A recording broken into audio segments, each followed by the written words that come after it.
नमस्कार दर्शक हो, मी आहे काजल आणि तुम्ही पाहत आहात नागपूर समय मराठी बुलेटिन। आजच्या विशेष अंकात आपण घेऊन येणार आहोत देश विदेशातील, राज्यातील आणि आपल्या परिसरातील सर्वात महत्त्वाच्या घडामोडींचा आढावा।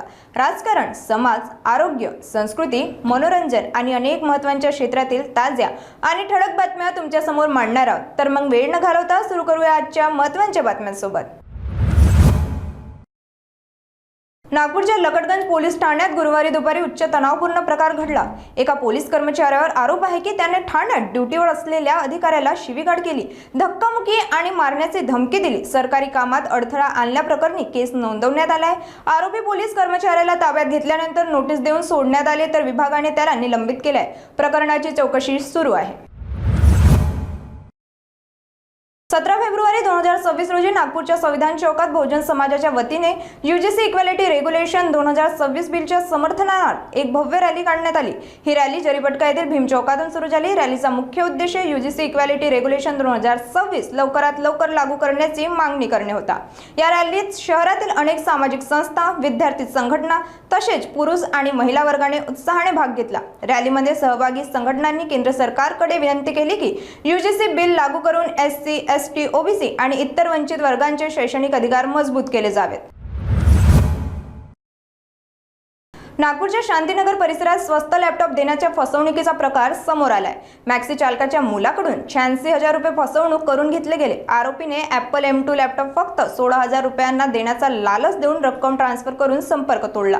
पोलिसांनी प्रकार नोंदवून तपास सुरू केला आहे। वर्धा नागपूर मार्गावर मंगळवारी सकाळी ग्रँड ट्रक एक्सप्रेसच्या जनरल कोचमध्ये अचानक भीषण आग लागली। ही घटना वर्धा आणि तुळजापूर दरम्यान दहेगाव गोसावी परिसरात घडली। आगीमुळे संबंधित डब्बा पूर्णपणे जळून खाक झाला, तर सुदैवाने सर्व प्रवासी सुरक्षित आहेत। ट्रेनच्या डब्यातून धूर निघताना पाहिल्यावर काही प्रवाशांनी तात्काळ गाडी थांबवण्याचा प्रयत्न केला, तर रेल्वे कर्मचाऱ्यांनी त्वरित कारवाई करून प्रवाशांना सुरक्षित ठिकाणी नेले। घटनास्थळी आपत्कालीन पथक, अग्निशमन दल आणि डॉक्टरही पोहोचले। प्राथमिक तपासणीत आग लागण्याचे कारण शॉर्ट सर्किट किंवा तांत्रिक बिघाड असल्याचे सांगण्यात येत आहे। या घटनेमुळे काही काळ रेल वाहतुकीवर परिणाम झाला। प्रशासनाने आग आणि भविष्यात अशा प्रकारच्या घटनांपासून सुरक्षा सुनिश्चित करण्यासाठी रेल विभागाला कडक उपाययोजना करण्याचे आदेश दिले।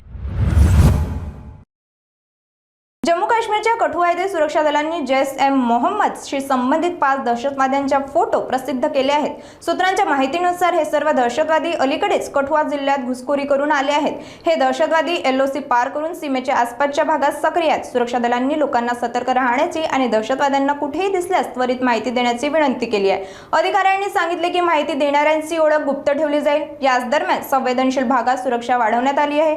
दहशतवाद्यांना पकडण्यासाठी शोध कार्य सातत्याने सुरू आहे। आजच्या नागपूर समय बुलेटिन मध्ये इतकंच। आम्ही तुमच्या समोर आणत राहू ताज्या, महत्त्वाच्या आणि ठळक घडामोडी। बातम्या आवडल्या असतील तर नक्कीच तुमच्या मित्रमंडळींसोबत शेअर करा आणि हो, पुढच्या अंकासाठी आमच्या सोबत राहा। त्यानंतर सुरक्षित राहा, जागरूक राहा आणि आपल्या नागपूरवर गर्व करा। मी आहे काजल आणि तुम्ही पाहत होतात नागपूर समय। धन्यवाद।